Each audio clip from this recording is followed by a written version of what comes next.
नमस्कार मित्रों। आज का हमारा विषय है first grade first paper history, Mughal कालीन साहित्य का विकास, पार्ट नंबर 2।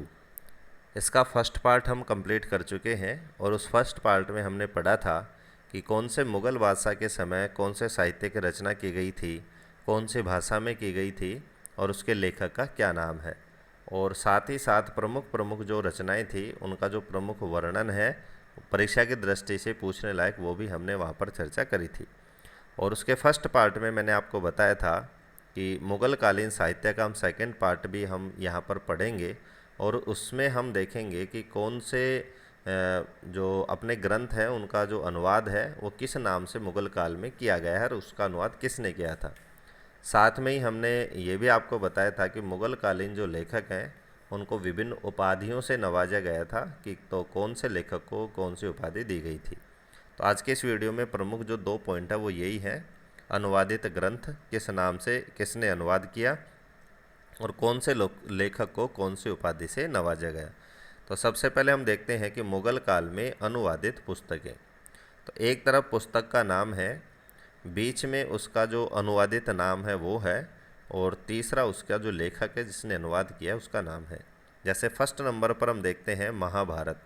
तो महाभारत का जो अनुवाद किया गया फारसी भाषा में वो किस नाम से किया गया? रज्मनामा नाम से किया गया। कहीं कहीं पर रामायण का जो है वो भी रज्मनामा नाम से ही हमें देखने को मिलता है, लेकिन जो प्रमुख जो ग्रंथ जो परीक्षा में पूछा जाता है वो है महाभारत, कि महाभारत का मुग़ल काल में फारसी भाषा में अनुवाद किस नाम से किया गया। तो वहाँ पर जो हमारा आंसर होगा वो होगा रज्मनामा।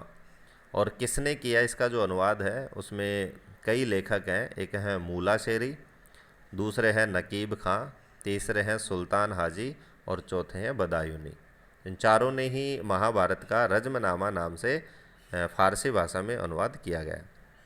दूसरा जो हमारा ग्रंथ है वो है अथर्ववेद। अथर्ववेद का फारसी भाषा में जो अनुवाद किया गया वो किस नाम से किया गया? नल और दमन नाम से इसका अनुवाद किया गया। और इसके जो अनुवादक हैं वो है हाजी इब्राहिम सरहिंदी। अगला ग्रंथ है भागवत पुराण। तो भागवत पुराण का जो अनुवादक है वो है टोडरमल। तो ये भारतीय लेखक ही हैं। तो इन्होंने जो नाम है वो यहाँ पर नहीं मिलता है कि किस नाम से इसका अनुवाद किया गया। बस इतनी सी जानकारी हमें प्राप्त होती है कि भागवत पुराण का अनुवाद किसने किया था मुग़ल काल में, तो टोडरमल ने भागवत पुराण का अनुवाद किया गया था। अगला हमारा भारतीय ग्रंथ है जिसका अनुवाद किया गया था वह राजतरंगिणी, और इसका जो नाम है वो है अमार दानिश। तो अमार दानिश नाम से राजतरंगिणी का अनुवाद किया गया था। और इसके जो अनुवादक हैं वो हैं मुल्ला मोहम्मद शाह ने। तो मुल्ला मोहम्मद शाह ने राजतरंगिणी का कौन सी भाषा में अनुवाद किया? तो हमारा जवाब हो जाएगा फारसी भाषा में। नेक्स्ट हमारा जो प्रश्न बनता वो यही बनता है कि किस नाम से किया? तो अमार दानिश नाम से इसका अनुवाद किया गया। अगला है भगवत गीता। तो भगवत गीता का जो अनुवादक रहे हैं वो है दारा सिकोह और फैजी। तो मैंने अभी आपको जो इसका फर्स्ट पार्ट था उसमें मैंने आपको बताया था कि जो दारा सिकोह हैं वो एक मुग़ल काल के जो मुग़ल कालीन बादशाह हैं उनमें बहुत बड़े विद्वान हुए हैं जिनको संस्कृत का ज्ञान भी था, और उन्होंने बहुत सारे संस्कृत ग्रंथों का फारसी में स्वयं भी अनुवाद किया और अनुवाद करवाया भी। उसमें जो 52 उपनिषद हैं वो भी शामिल हैं। तो भगवत गीता का जो अनुवादक है फारसी भाषा में वो 2 व्यक्ति हैं, एक तो दारा सिकोह है और एक फैजी। अगला जो साहित्य है वो है योग वशिष्ठ। तो योग वशिष्ठ का भी जो अनुवादक है वो ये दोनों ही हैं, फैजी और दारा सिकोह। तो आप इसको जोड़े में भी याद रख सकते हैं कि भगवत गीता और योग वशिष्ठ का मुग़ल कालीन जो अनुवादक हैं वो 2 व्यक्ति हैं, एक तो दारा सिकोह और एक फैजी। पंचतंत्र की बात करें जो हमारे साहित्य है उसके जो अनुवादक हैं वो है हुसैन कशीफ़ी, और किस नाम से इन्होंने इसका अनुवाद किया? अनवर ए सुहेली। तो अनवर ए सुहेली नाम से इसका अनुवाद किया गया है और अनुवादक हैं हुसैन कशीफ़ी। पंचतंत्र जिसका दूसरा भी अनुवादक रहे हैं अबुल फजल, और अबुल फजल ने इसका जो दूसरा नाम वो दिया है अयार दानिश। तो यहाँ पर आपको 2-4 शब्दों में कन्फ्यूज उसको याद रखना, अमार दानिश, अयार दानिश। तो इस तरह से आपको देखना है कि पंचतंत्र का किस नाम से अनुवाद किया गया। और नाम भी आएगा अबुल फजल। तो अबुल फजल के द्वारा पंचतंत्र का फारसी में अनुवाद किस नाम से किया गया? तो वहाँ पर हमारा जवाब हो जाएगा अयार दानिश। दूसरा जो प्रश्न बनता है वो यही बनता है कि पंचतंत्र का फारसी में अनुवाद किसने किया? तो वहाँ पर आपको ऑप्शन में या तो एक मिलेगा कि अबुल फजल, या फिर दोनों मिलेंगे तो फिर वहाँ पर कूट चयन आपको करना होगा, ए और बी, ए और सी, इस तरह से वो प्रश्न बन जाता है। तो हर तरह से आपको याद रखना है, दोनों को याद रखना है कि दोनों ही व्यक्तियों ने पंचतंत्र का अलग अलग नाम से अनुवाद किया है। नेक्स्ट हमारा ग्रंथ है नल दमयंती। इसका जो अनुवादक है, अनुवाद करने वाले जो लेखक हैं वो है फैजी, और किस नाम से किया है? मसनबी नालोदमन। तो मसनबी नालोदमन से कौन से ग्रंथ का अनुवाद किया गया? तो किसी भी तरह से प्रश्न पूछा जा सकता है, 3-4 तरीके हैं प्रश्न पूछने के कि नल दमयंती का फारसी में अनुवाद किसने किया? तो पहला प्रश्न बनता है फैजी ने। दूसरा प्रश्न बनता है कि नल दमयंती का फारसी में अनुवाद किस नाम से किया गया? तो यहाँ पर हमारा जवाब हो जाएगा मसनबी नालोदमन। तीसरा प्रश्न बनता है मसनबी नालोदमन कौन से ग्रंथ का फारसी अनुवाद है? तो वहाँ पर हमारा जवाब हो जाएगा नल दमयंती। अगला है कालिया दमन अमार ए दानिश नाम से इसका अनुवाद किया गया, और किसने किया है? अबुल फजल ने इसका अनुवाद किया है। यहाँ पर एक नोट भी मैंने लिखा है कि पंचतंत्र का अरबी अनुवाद कालिला ए दिमना कहलाता है।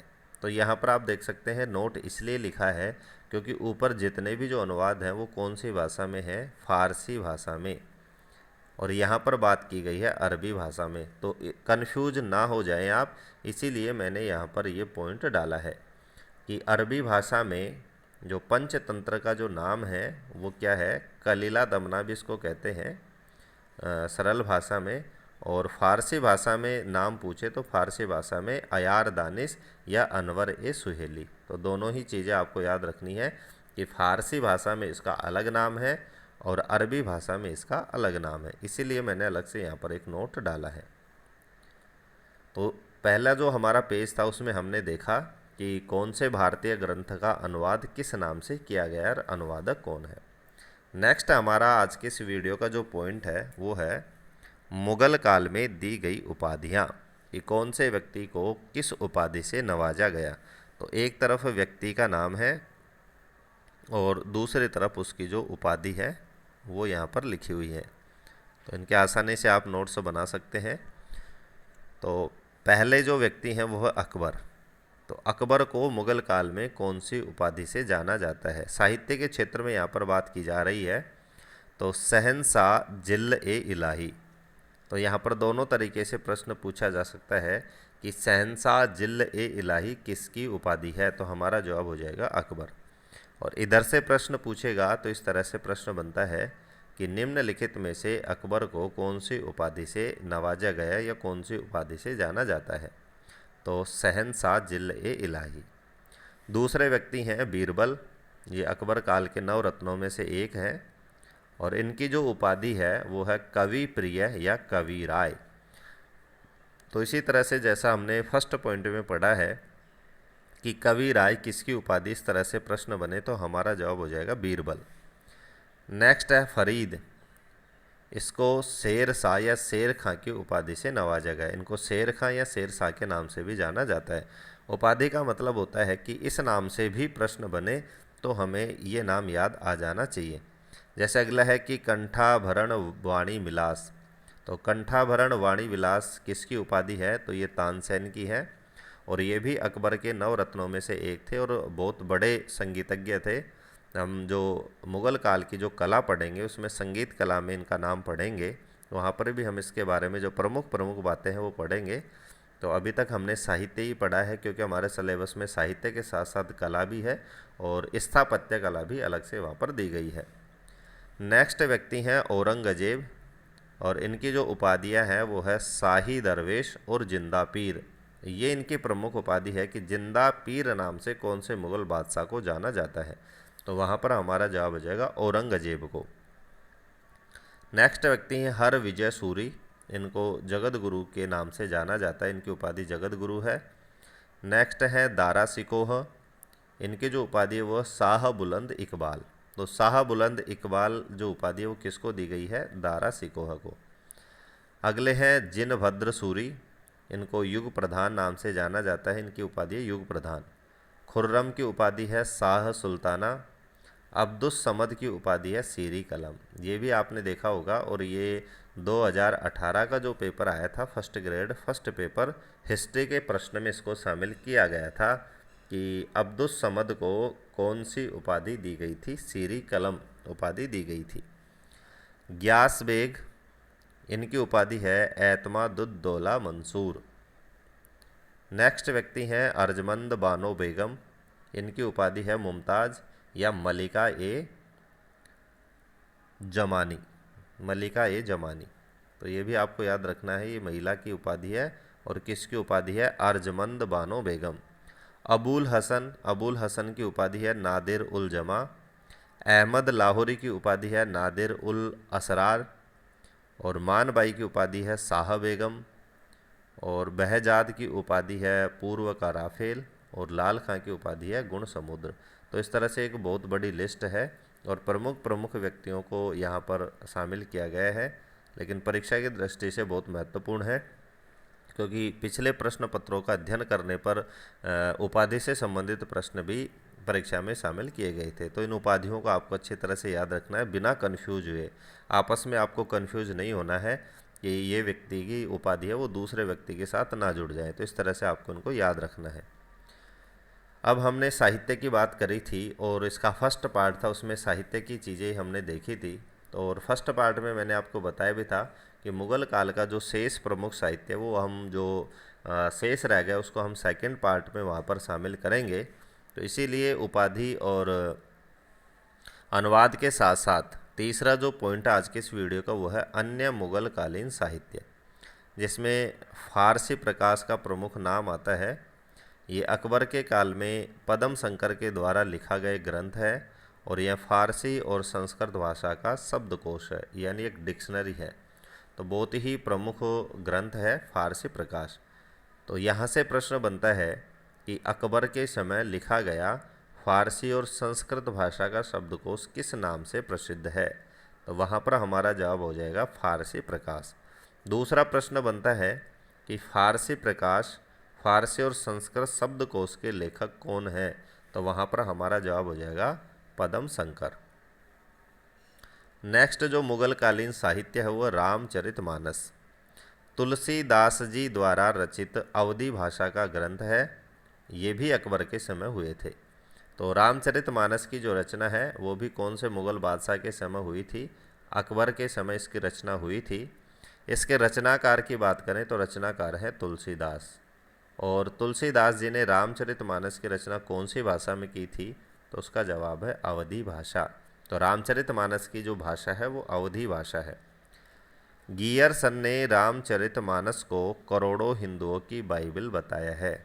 तो कई बार कथन भी वहाँ पर आ जाते हैं और ये साहित्य से संबंधित कथन है और मुग़ल काल से संबंधित कथन होने के कारण मैंने इस पॉइंट को भी इस वीडियो में शामिल किया है कि रामचरितमानस को करोड़ों हिंदुओं की बाइबल कौन से विद्वान ने माना है? तो वहाँ पर हमारा जवाब हो जाएगा गियरसन।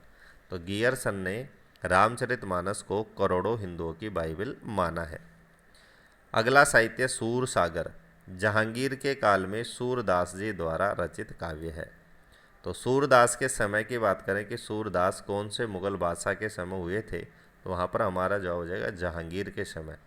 और इनकी रचना की बात करें तो सूरसागर इनकी रचना है, बहुत ही प्रसिद्ध ये काव्य है और सूरसागर की रचना सूरदास ने करी थी और ये भी मुग़ल काल का एक प्रमुख साहित्य है। आगे है गंगा लहरी और रस गंगाधर, ये संस्कृत के ग्रंथ हैं। इनकी जो रचना है वो जगन्नाथ ने करी थी और जगन्नाथ शाहजहाँ के एक प्रसिद्ध दरबारी कवि रहे हैं। इन्होंने शाहजहाँ के प्रसिद्धि में और शाहजहाँ की प्रशंसा में भी बहुत सारे काव्य लिखे हैं जो बहुत ही फेमस है, लेकिन इनकी जो प्रमुख जो पुस्तकें हैं जो ग्रंथ हैं वो है गंगा लहरी और रस गंगाधर। रस गंगाधर एक साहित्यिक ग्रंथ है साहित्यिक विधाओं का, जिसमें अलंकार ध्वनि आदि की जो चर्चा है वो की गई है और गंगा लहरी एक काव्यात्मक ग्रंथ है। शाहजहाँ के पुत्र दारा शिकोह ने भगवत गीता और 52 उपनिषदों का फारसी में अनुवाद किया। ये हम फर्स्ट पार्ट में भी चर्चा कर चुके हैं कि भगवत गीता का फारसी में अनुवाद किसने किया था। तो वहाँ पर हमने 2 नाम पढ़े थे, दारा शिकोह और फैजी। तो इनमें भी जो प्रमुख अनुवादक हैं वो दारा शिकोह हैं। और न केवल भगवत गीता का बल्कि 52 उपनिषदों का फारसी में अनुवाद भी दारा शिकोह ने किया है। उपनिषदों का फारसी में जो अनुवाद है वो सिर्रे अकबरी नाम से किया गया। तो ये भी इम्पोर्टेंट है कि उपनिषदों का फारसी भाषा में जो अनुवाद है वो किस नाम से किया गया है।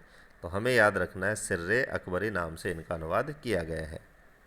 तो आज के वीडियो में हमने जो प्रमुख जो अकबर कालीन साहित्य से संबंधित जो शेष बिंदु थे उन पर इस वीडियो में हमने चर्चा करी है। और इसी दूसरे पॉइंट के साथ यानी दूसरे भाग के साथ हमारा मुग़ल कालीन साहित्य का विकास वाला जो पॉइंट है first grade first paper history का वो कंप्लीट होता है। वीडियो को लास्ट तक देखने के लिए धन्यवाद। फीडबैक देने के लिए आप वीडियो में कमेंट अवश्य करें।